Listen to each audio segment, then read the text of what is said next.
Welcome to Groundwater Rising. This podcast is all about flooding, with a focus on the forgotten source of flooding, groundwater flooding. Groundwater flooding is the least understood, least monitored, and least reported on. It is often left out of the conversation, so we are a podcast dedicated to changing that.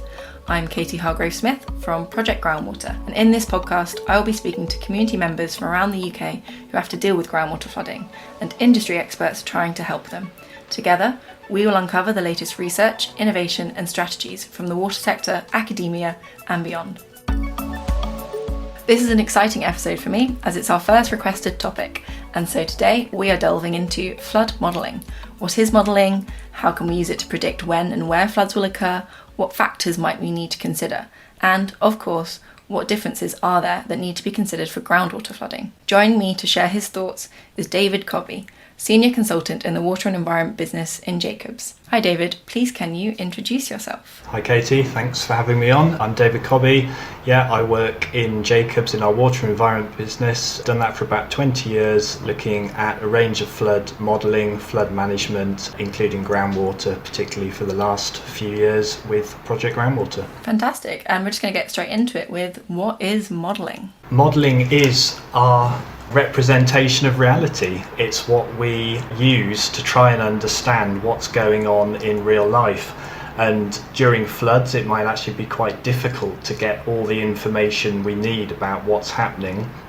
So the models provide us a simplified, it's an approximation, but it's a really good insight into what's actually going on during a flood. Now, models can be physical. You can actually build physical models of a situation that experiences flooding. Typically that works better for overground, so for river flooding, for surface water, things you can see. For groundwater it's a bit more difficult to build a physical model, so typically we revert to digital models, so computer models of the geology, of the ground surface, of the water flows through that. That really helps because we can use those models to then provide maps, for example, of where flooding might occur. How deep could it be? What are the velocities involved? More and more we can produce some really interesting graphics, some animations of what happens during a flood. Perhaps we can overlay that onto real life scenes and show, in a really quite immersive way, how we believe the flood happens, and then ultimately what we can do to try and minimise the consequences of the flooding. Amazing. So it's basically a way of visualising flooding when it's not happening. And how do we use that? So you kind of mentioned showing it to people. Is it more of an engagement tool, or do we use it in other ways too? Yeah, it can be a fantastic engagement tool, particularly the more real life we can make the outputs, the more it engages people, and that can be really useful. But I guess initially we start out just by using it to understand the flooding in a better way than we can do just by observing what happens in real life. It can be quite difficult to get into a flood, for example, and get all the measurements that you need. For groundwater, we're quite limited in the amount of information we have about what the groundwater is doing, so we rely on boreholes. Now those boreholes might be spaced a few kilometres or a few tens of kilometres apart, and there's a lot that can happen between those boreholes. So what the model enables us to do is to actually understand what's happening between the real life measurements that we're getting. So that's really useful.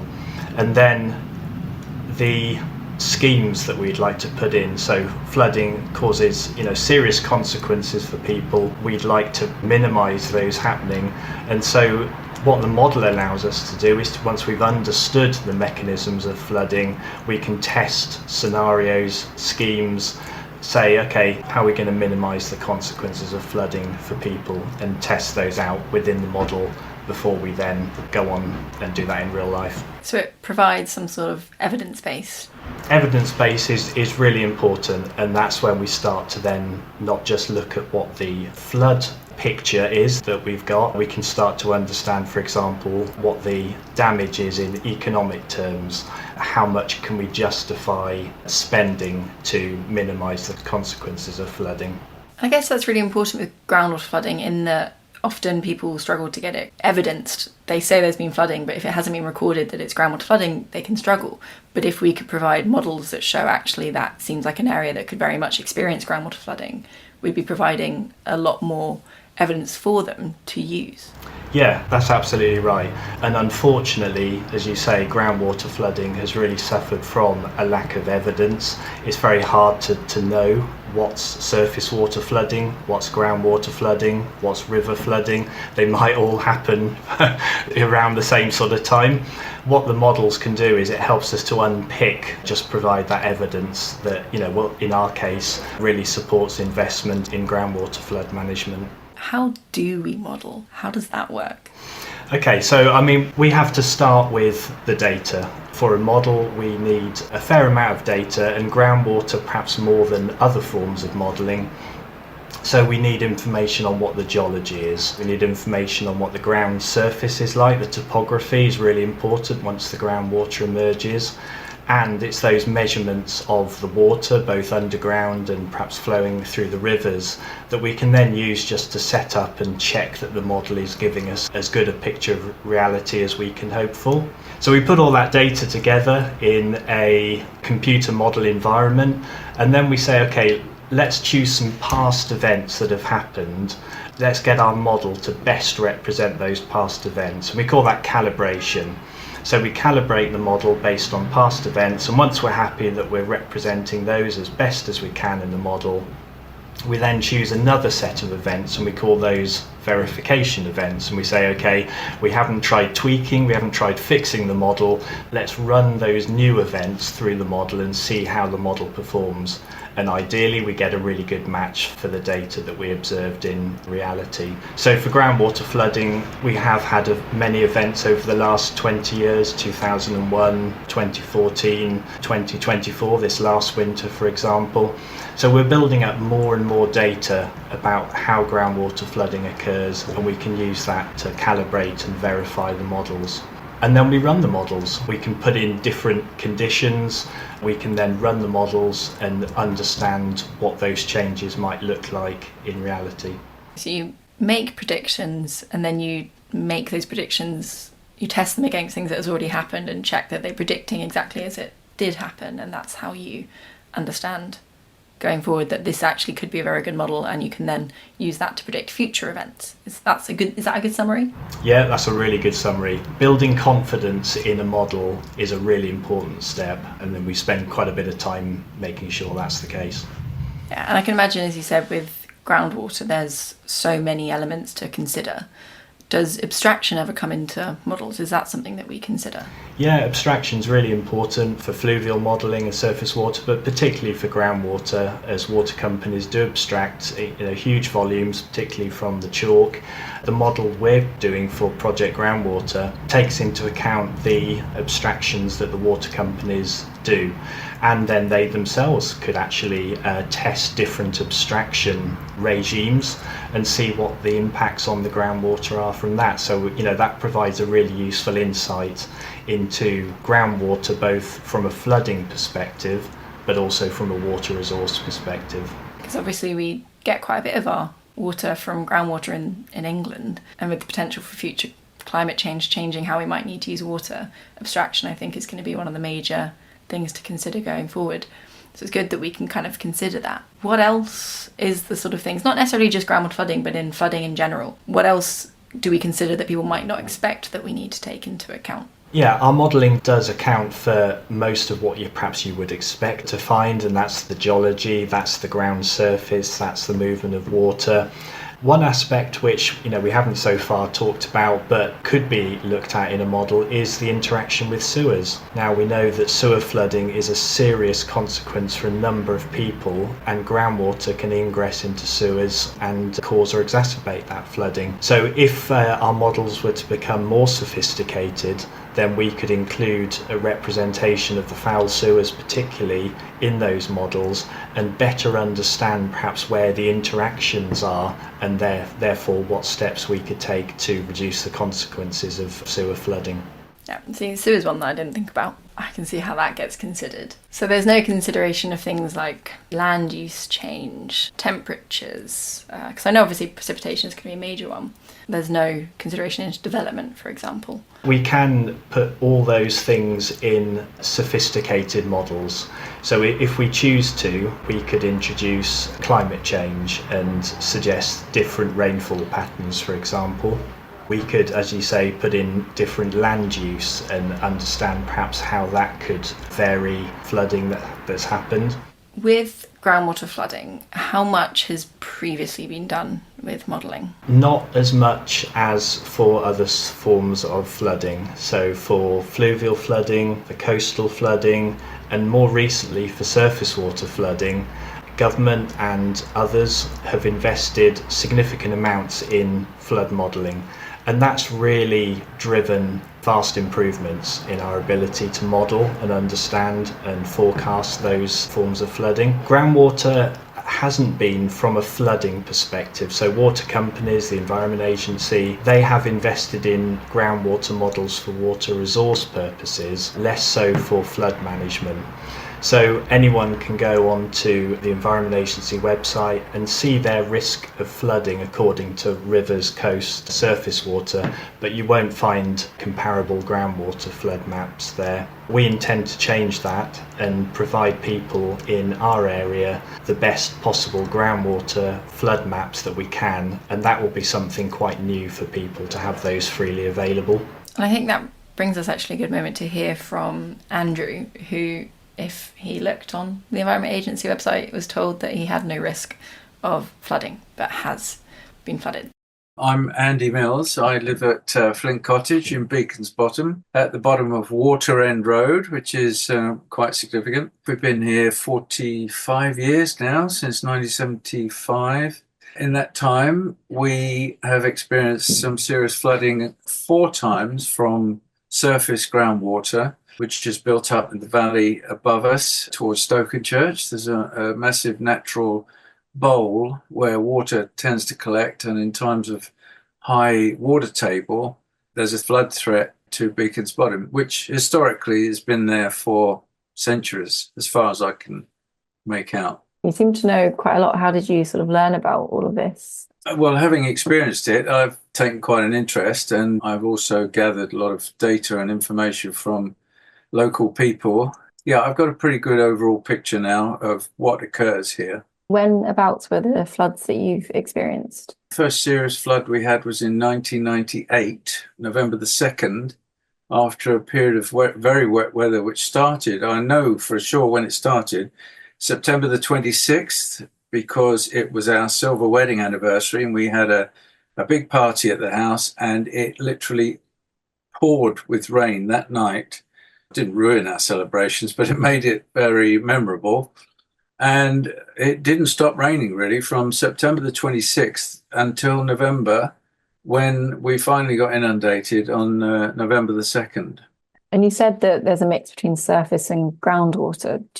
How do you know which one's happening when it does happen? The topography around here, where we live is Beacon's Bottom, which by the name is in the bottom of a valley.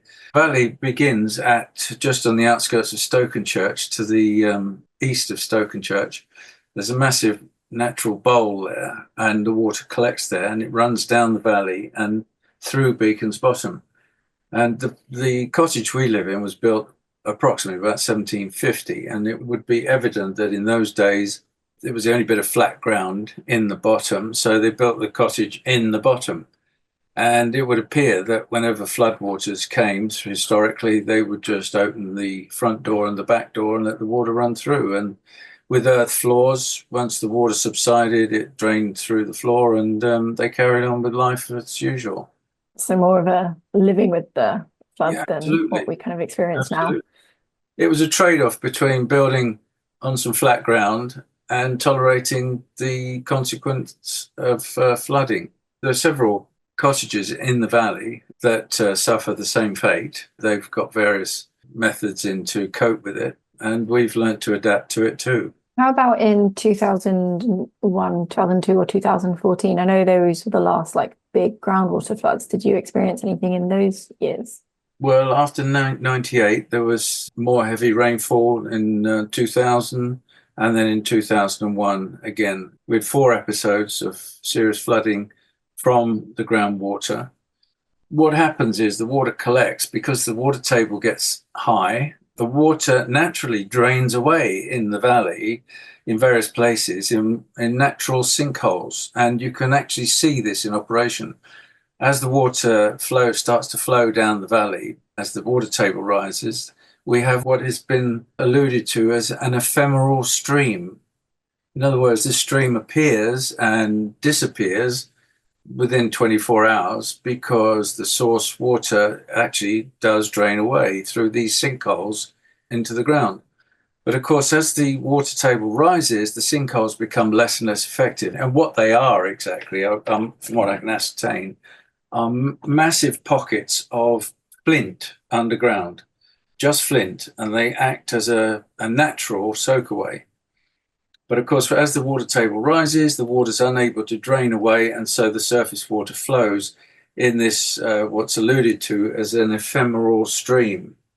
And I got this term from, interesting, the Environment Agency, who I have actually coerced them into visiting me and having a discussion here about what occurs, and also a representative from Wickham District Council and even Thames Water. They're perfectly aware, all of these agencies, all aware of the topography and the geography and the situation, but none of them are prepared to actually recognize that this problem, I guess because it happens so rarely. I mean, we've been here 45 years. It was 25 years before we experienced it.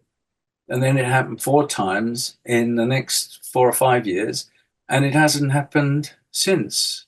So, yeah, it's a pretty rare occurrence. But, if you divide by 4 into 45, it happens every 10 years. Fairly rare occurrence. But even so, once every 10 years is still an occurrence that causes severe problems.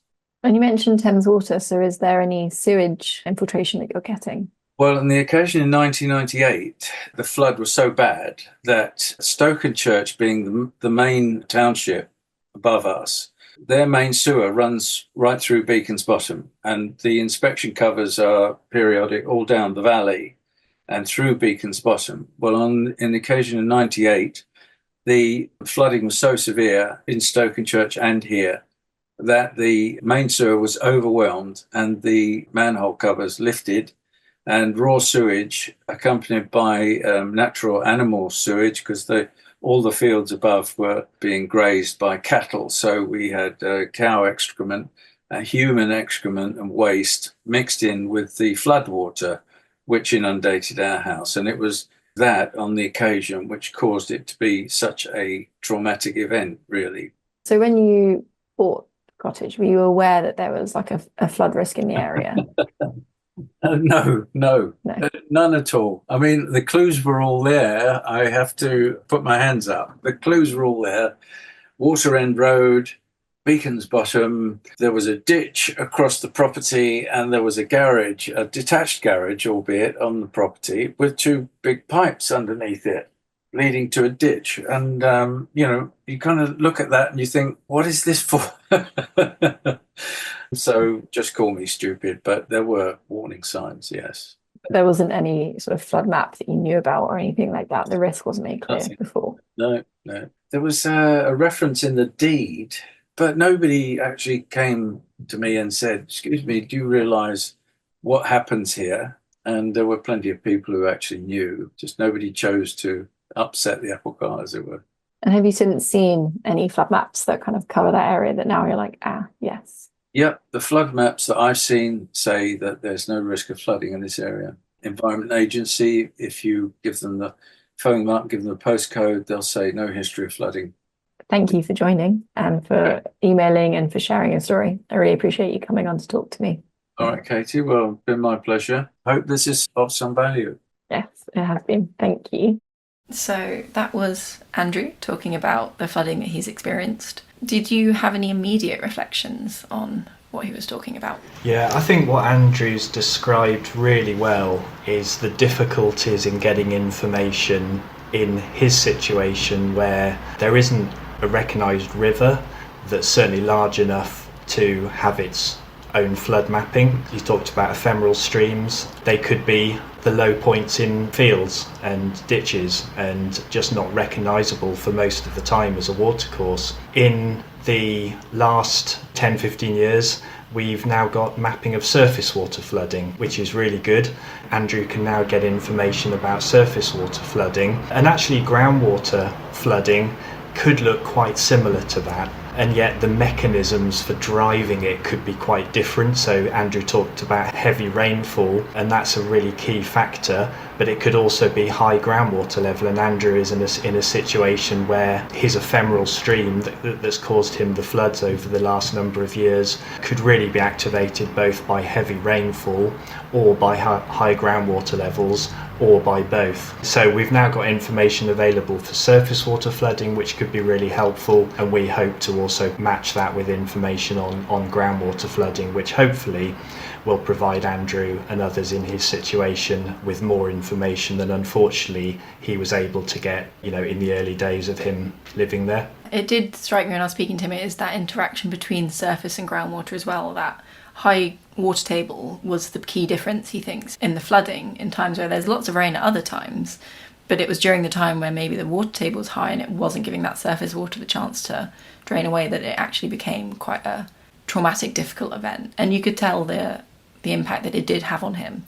And also trying to call someone and talk about it and being told there's no risk here, there's no evidence here. I think that must be one of the most difficult conversations to have, because you're in such a state of struggle and anger and hurt from something that's very, very traumatic, and then you've got no evidence to prove it. I think that's one of the difficulties of groundwater as well, is that lack of evidence, scientific evidence, not just your own evidence. Because obviously he'll have pictures. You would take pictures in a situation like that. But I do think that really struck me speaking to him. And it's been 20 years or so now, but it's still something that's very heavily on his mind as he reached out to kind of share that story as well. Absolutely, and so hopefully having the information that is accepted by the various authorities that Andrew has mentioned is a really important step forward to saying this is a serious issue for you and we need to invest the appropriate amount of money to making sure that the consequences are minimised going forward. And he also touched on the rarity of this sort of flood and how he thinks that's the reason why it's being ignored, which is something we do say often about groundwater flooding. It's a much rarer form,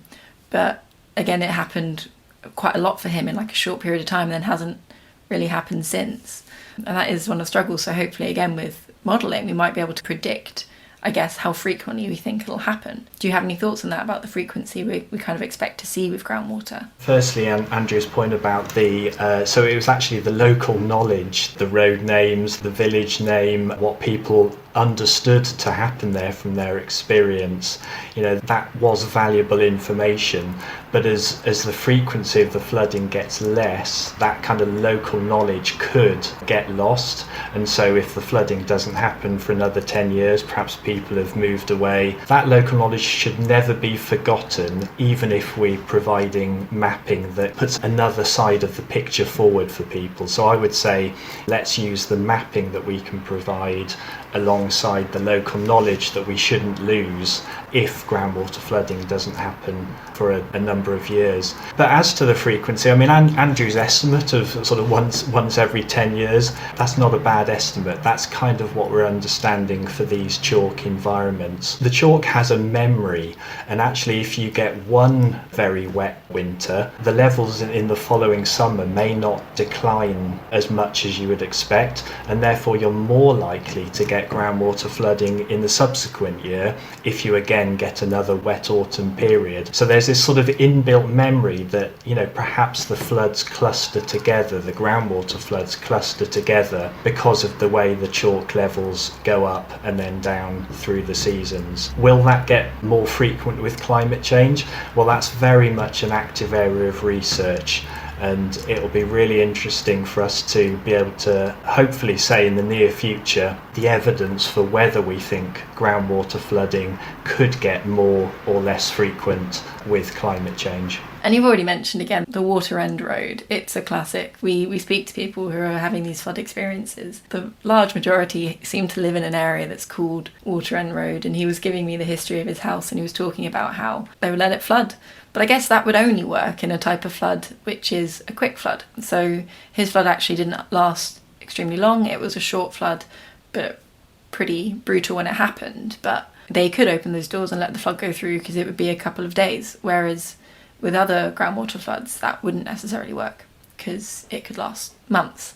So I feel like were we less likely to see houses built in areas of groundwater flooding, which we've just sort of forgotten about and started to build in those areas. It's more of a reflection than a direct question, I guess. Yeah, no, I think you're absolutely right. And the approach that Andrew described that was taken works really well if you know where the water is going to flow and roughly when it's likely to flow, after significant heavy rainfall. Our local knowledge hasn't always kept up with where those flow routes are. Changes in particularly more urbanised areas happen so quickly and flows can get diverted to new places. That kind of knowledge of where the flooding is going to occur and when it's going to occur isn't as inbuilt in us as perhaps it was back in older times, and therefore we can't take the same approach to just opening the doors and letting the water, because it's a shock for us and we're not ready for it. Perhaps we should get back to that sort of being able to cope with it more. That's the whole resilience.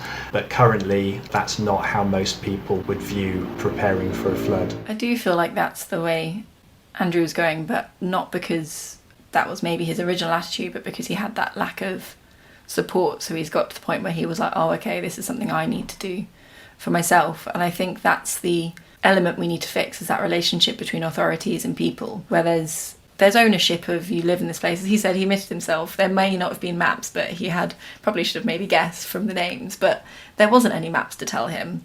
And now he has made changes, but it would be good if we got to a place where the authorities can say, yes, groundwater flooding, this is a risk in your area, this is what you can do, this is the support that's provided. And I think that's what we're lacking. Do we think these models that we're creating on Project Groundwater might have an impact on that? Do you think they might support this rebuilding of relationships, let's say? Yeah, very much so. I think, a number of areas, as Andrew and yourself have described, like the planning system, have been really waiting for a defendable set of mapping that they can say, alongside their assessments of fluvial and surface water flooding, yes, there is a groundwater flood risk and you should take appropriate action in those locations. So I think authorities have been waiting for more defendable information to be able to sort of almost bring groundwater into the same processes as we have for other forms of flooding.